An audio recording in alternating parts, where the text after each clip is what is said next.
So let's look at a molecule that forms H2S that doesn't require hybridization. So if you recall, sulfur has an orbital diagram in its valence shell of 3s2 and then 3p4, and it leaves two unpaired electrons in the p orbitals. So when you're looking at sulfur, in essence, sulfur is looking something like this.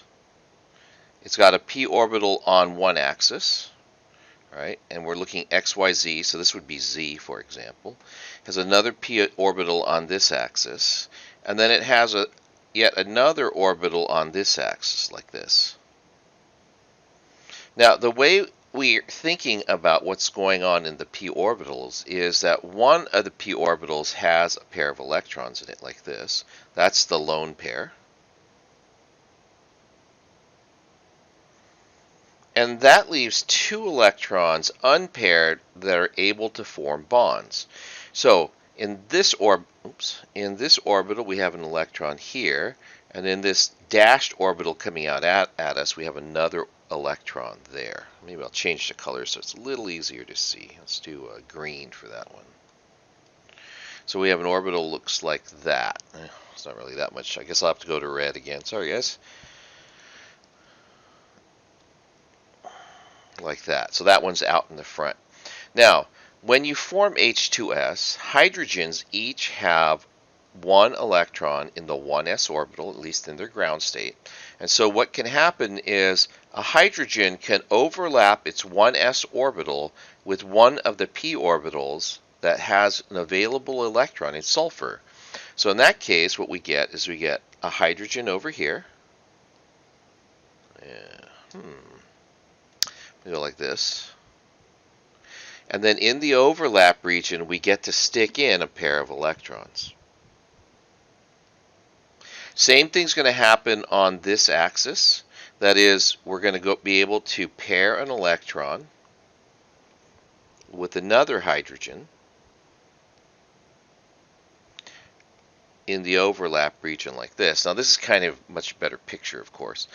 But now when we're thinking about what the bond angle for this molecule would be, the p orbitals are at 90 degrees to each other. So we would expect a bond angle of 90 degrees. Now, this is not something that you would have gotten from Vesper theory. In Vesper theory, you would always assume that this is 109.5.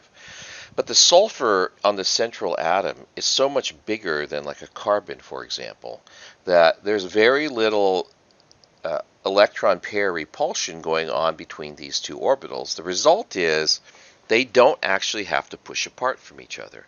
So when we look at this structure, what we find is that the predicted bond angle, because of the size of the sulfur and the lack of electron repulsion between the two orbitals here, that the actual bond angle is actually pretty close to what you'd expect for unhybridized p orbitals. We get about 92 degrees in the actual molecule, whereas what we would predict would be about 90. Okay, so again, what's happening is I have an orbital diagram for sulfur, which shows that it has two electrons that are unpaired.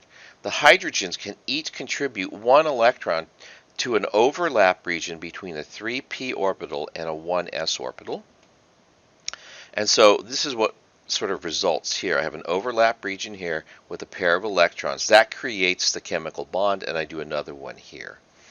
Again, the bond angle is pretty close to what we predict for unhybridized p orbitals.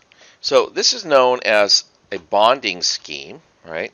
And you'll notice that this bond is on the bond axis, on the orbital axis here.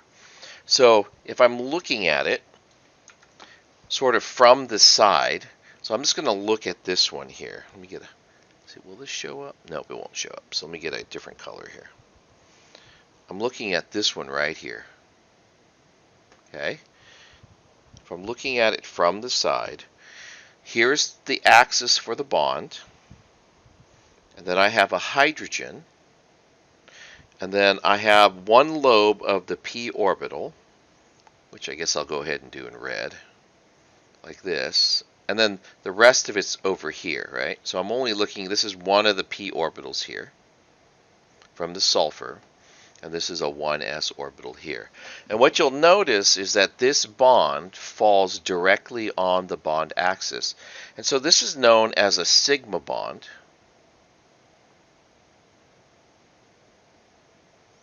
Because it's the sigma, the Greek letter for S, because this bond is symmetric to the bond axis.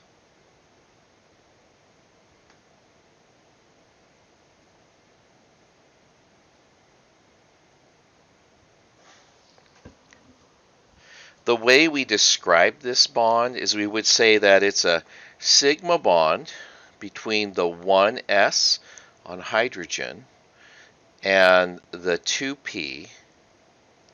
Oops, sorry. Wrote that wrong.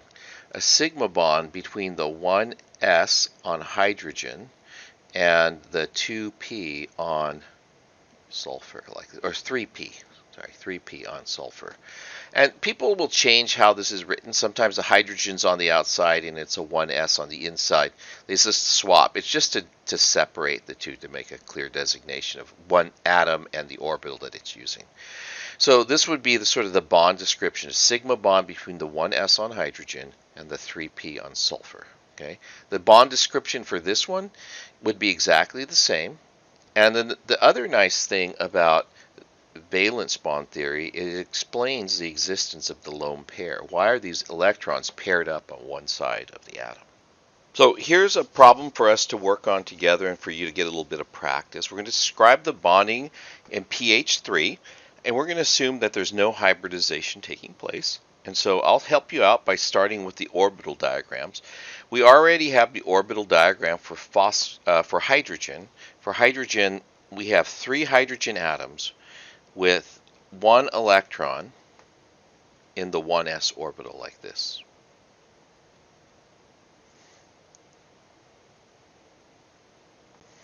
And then for phosphorus, we run over to the periodic table. And we find phosphorus on the 3rd period. So this is 3s2, 3p3.